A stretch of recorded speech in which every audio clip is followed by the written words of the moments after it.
Linear regression এবং non linear রিগ্রেশনের মধ্যে পার্থক্য কি। দেখুন, দুটো ভেরিয়েবল আছে, একটা হচ্ছে এক্স ভেরিয়েবল। এরপর আমরা চলুন জেনে নেব এই রিগ্রেশন আমরা কেন শিখবো, কেন জানবো। চলুন আজকে আমরা খুব সহজে রিগ্রেশন কি এই জিনিসটা একটু বুঝে নিই। রিগ্রেশন কি?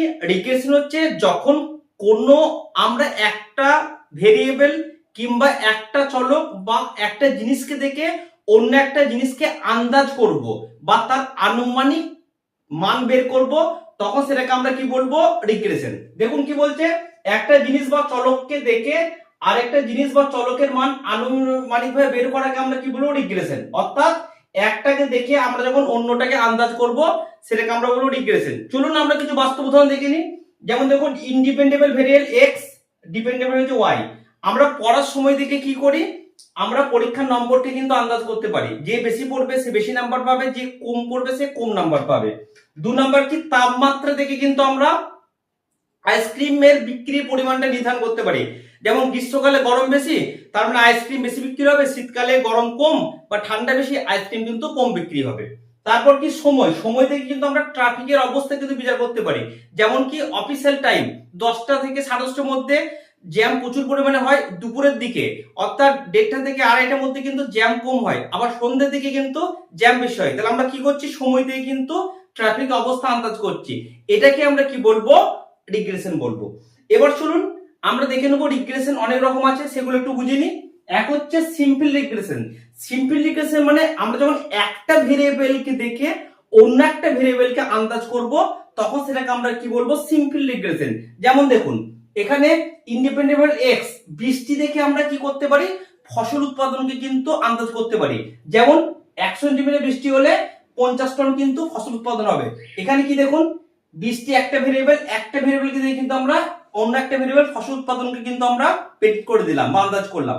এর উল্টোটা যখন করব, অর্থাৎ একাধিক ভেরিয়েবলকে দেখে যখন আমরা একটা ভেরিয়েবলকে আন্দাজ করব বা প্রেডিক্ট করব তখন সেটাকে আমরা কি বলবো? Multiple variation. যেমন দেখুন, এখানে আমরা 1 সেন্টিমিটার বৃষ্টিপাত একটা ভেরিয়েবল, ভালো মাটি দুটো ভেরিয়েবল, বেশি সার তিনটে ভেরিয়েবল। এই তিনটে ভেরিয়েবলকে দেখে আমরা কি প্রেডিক্ট করছি? যে আমাদের 80 টন ফসল উৎপাদন হবে। অর্থাৎ এখানে তিনটে ভেরিয়েবলকে দেখে আমরা কিন্তু একটা ভেরিয়েবলকে আন্দাজ করছি, তাই এটাকে আমরা কি বলবো? Multiple regression. আশা করছি আমরা রিগ্রেশন কি, সিম্পল রিগ্রেশন কি, মাল্টিপল রিগ্রেশন কি, এগুলো বাস্তব উদাহরণ সহ বুঝতে পেরেছেন। এবার চলুন আমরা দেখে নেব লিনিয়ার রিগ্রেশন এবং নন লিনিয়ার রিগ্রেশনের মধ্যে পার্থক্য কি। দেখুন, দুটো ভেরিয়েবল আছে, একটা হচ্ছে এক্স ভেরিয়েবল আর একটা হচ্ছে ওয়াই ভেরিয়েবল। এই এক্স এবং ওয়াই ভেরিয়েবল যখন সোজা লাইনের মতো হবে অর্থাৎ স্ট্রেট লাইন হবে তখন সেটাকে আমরা কি বলবো? Linear regression. আর যখন সেটা স্ট্রেট লাইন হবে, কার্ভের মতো হবে, তখন সেটাকে আমরা কি বলবো? Non linear. অর্থাৎ কি হবে? এরকম যখন হবে স্ট্রেট লাইন সেটা হচ্ছে লিনিয়ার, আর যখন কার্ভের মতো হবে তখন সেটা আমরা কি বলবো? Non linear. এবার চলুন তাহলে আমরা লিনিয়ার রিগ্রেশন কি দেখবো? এক্স এবং ওয়াই এর চেঞ্জ কি রকম হবে? ইকুয়াল ভাবে চেঞ্জ হবে, ঠিক আছে।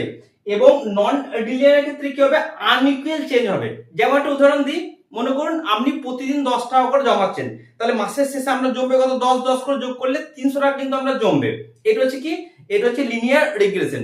কিন্তু আপনি প্রতিদিন 10 টাকা করে দেন যে সুদে খাটান, তাহলে সুদে খাটলে কি হঠাৎ করে টাকা কিন্তু বেড়ে যাবে। এটা কি বলবো? এটা হচ্ছে নন লিনিয়ার রিগ্রেশন। ওকে, এবার চলুন আমরা ফর্মুলা কি দেখে নেবো। লিনিয়ার হচ্ছে y সমান a প্লাস bx, আর এই ক্ষেত্রে হচ্ছে y প্লাস bs স্কয়ার।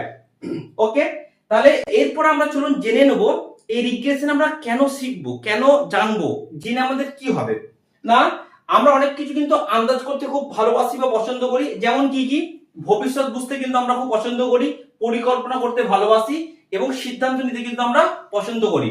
যেমন দেখুন, ব্যবসায় লাভ হবে কি লস হবে, আমি পরীক্ষায় কত নাম্বার পাবো, কম না বেশি, এগুলো কিন্তু আমরা আন্দাজ করতে ভালোবাসি। এবং কোনো বান্ধবী যদি আজকে ফুচকা খায়, সে কিন্তু আন্দাজ করে নিশ্চয়ই পরের দিন আমাকে রিয়াও ফুচকা কিন্তু খাওয়াবে। এই যে আমরা সব জিনিস আন্দাজ করছি, এটা কি বলবো আমরা? কি? রিগ্রেশন।